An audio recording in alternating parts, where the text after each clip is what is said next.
Les amis, là, il y a une information extrêmement importante sur Lionel Messi dont on doit absolument parler. Dans 83 jours, il va devenir un joueur libre. Est-ce que vous êtes partant pour une dernière danse au Camp Nou? Moi, je le suis et je vous explique pourquoi. La première des raisons paraît évidente, non? Lamine Yamal et Lionel Messi ensemble sur un même terrain avec la même équipe. Numéro 10. L'ancien, le maestro, face au petit jeune, le bébé qu'il a nettoyé quand il était dans son bain, l'image, ce serait absolument fou. Je les vois déjà dédoubler ensemble, marquer, mettre des petits points à tout le monde. Bref, martyriser les défenses de Liga et de Champions League. On sait tous très bien comment Lionel Messi est parti du FC Barcelone. Il n'avait pas envie de partir, il n'a pas pu faire les vrais adieux qu'il méritait d'avoir. On veut le revoir jouer au sein du Camp Nou, on veut le revoir jouer en Champions League. Est-ce que vous vous rendez compte? Lui-même pourrait aller chasser le record de Cristiano Ronaldo. On ne sait pas ce qui peut arriver, tout est possible dans le football, vous le savez très bien. Alors oui, les amis, vous savez très bien, je suis pro Cristiano Ronaldo.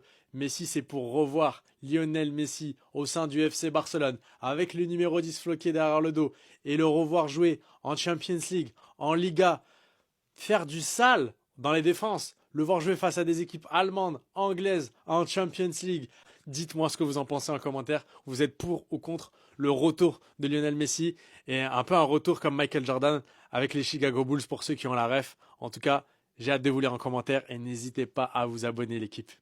Dani Olmo s'est blessé et devrait manquer le match contre Girone. Il rentre à Barcelone, les gars, mais s'il vous plaît, ne rentrez pas dans le vice. Une blessure, les gars, ça fait pas plaisir et ça fait souffrir un joueur.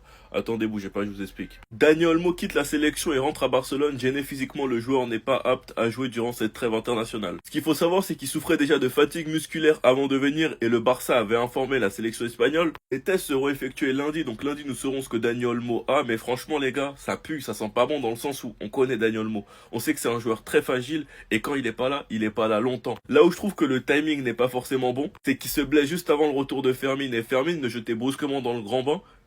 Moi j'ai peur des rechutes les gars.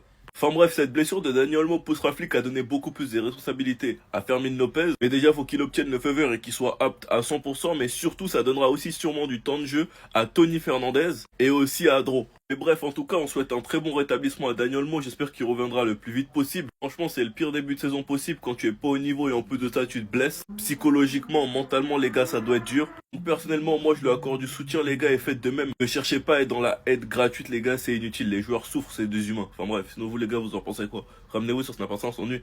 Attendez. On a eu de mauvaises nouvelles concernant Dani Olmo. Officiel, Dani Olmo retourne à Barcelone. Dani Olmo était arrivé au camp de l'équipe nationale avec de la fatigue et une gêne et ne s'était pas entraîné de la semaine. Ce matin, il est parti faire des tests médicaux. Le Barça avait informé la fédération espagnole qu'Olmo souffrait de fatigue. Étant donné que le Barça avait déjà prévenu la sélection en leur disant qu'Olmo souffrait de fatigue, à tout moment c'est une blessure diplomatique, mais si c'est pas le cas, je vous mens pas, je suis dégoûté. C'est vrai que lors des derniers matchs avec le Barça, il a pas été bon, mais au moins sur le plan physique et depuis longtemps, il avait réussi à enchaîner, et malheureusement, il y a cette nouvelle blessure qui intervient. Heureusement pour nous qu'après la trêve, Fermin Lopez sera directement de retour. Actuellement, il a déjà repris l'entraînement sur terrain avec le ballon, tout comme Rafinha d'ailleurs, si je dis pas de bêtises, et les deux devraient être de retour après la trêve. Et pour finir, je persiste et je signe comme je l'avais dit il y a quelques jours, mais croyez-moi que lorsque Fermin Lopez sera de retour sur le terrain, vous verrez que directement Dani Olmo il retrouvera son niveau. Dani Olmo, on sait tous ici qu'il aime pas être sur le banc, et le fait d'y goûter un peu, vous allez voir que ça va vite le remotiver. Bref, en tout cas, n'hésitez pas à me donner vos avis dans les commentaires, histoire de savoir ce que vous en pensez, et moi je dirai tout ça.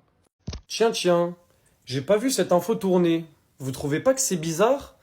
Vous trouvez pas qu'elle aurait plus tourné si c'était une autre personne sur qui ces déclarations avaient été faites? Non mais je dis ça comme ça parce que la violence des déclarations, si ça avait été Lamine Yamal, mais qu'est-ce que les gens auraient dit sur lui? Quels adjectifs auraient été employés pour le qualifier? Là, l'info passe banale. L'info passe normale, il y a très peu de gens qui la relaient bizarrement. Vinicius ne pense qu'au il m'envoyait des photos de ses parties génitales. Elle est allée jusqu'à dire ça. Je n'aime pas les gens qui me parlent sans arrêt de choses cochonnes. Ils n'arrivent pas à tenir une conversation, ils ne parlent que de ça. Commencez pas à me dire ouais mais ça n'a pas été prouvé, etc. Oui je sais, je ne dis pas que Vinicius est 100% fautif dans l'histoire. Tant que ce n'est pas prouvé, je ne blâme pas Vinicius. Je blâme les gens qui auraient relayé l'information à la seconde. Si c'était Lamine Yamal sans savoir si c'était vrai ou faux, parce que ça ils s'en foutent. Tout ce qu'ils veulent, c'est éteindre Yamal. Vous n'avez rien dit sur Vinicius, alors que si ça avait été Yamal, vous l'aurez éteint. C'est à vous que je reproche. Pas à Vinicius. Vinicius, pour l'instant, on ne sait pas si c'est vrai. Si c'est vrai, par contre, c'est effrayant. Si c'est vrai, vous me parlez même plus de ce joueur, si c'est vrai. Mais pour l'instant, on ne sait pas. Le problème, c'est la différence de jugement. Parce que Lamine Yamal, quand il met une photo avec sa meuf, qu'il a juste une main ici, ça l'éteint, ça dit mais waouh, mais quelle dinguerie Yamal ce qu'il fait. Par contre, quand Vinicius, il y a des déclarations comme ça sur lui, silence radio. Personne dit rien. Jusqu'à ça a réussi à l'éteindre parce qu'il était blessé. Puis Balji, ça a direct dit ouais mais c'est parce que il fait n'importe quoi et tout avec sa meuf, etc. Calmez-vous. Pourquoi quand Vinicius on dit qu'il envoie des parties intimes, là ça dérange personne. Donc commencez pas à me dire ouais tu relais des informations, tu sais même pas si elles sont vraies ou fausses. Oui, je ne sais pas si c'est vrai ou faux. J'attends de savoir, c'est pour ça que pour l'instant je ne blâme pas Vinicius. Quand on saura, je pourrais blâmer Vinicius ou non. Je blâme ceux qui auraient repris cette info si c'était Lamine Yamal, mais qui là font silence et même disent ouais mais on s'en fout, on sait pas si c'est prouvé, quand c'est Yamal vous dites pas ça. C'est ça que je vous reproche. Les gars, préparez vos CV, préparez vos lettres de motivation. Le Barça va bientôt faire une annonce LinkedIn pour recruter son prochain numéro 10 pour remplacer Olmo et Fermin en CDD pour quelques semaines. Non mais plus sérieusement, c'est quoi le jeu au Barça? C'est le dernier qui se blesse, il a perdu. En fait, tout le monde doit avoir sa période de blessure, c'est obligatoire. Après Rafinha, Yamal, Fermin, Baldé et j'en passe, Dani Olmo s'est blessé à l'entraînement avec l'Espagne.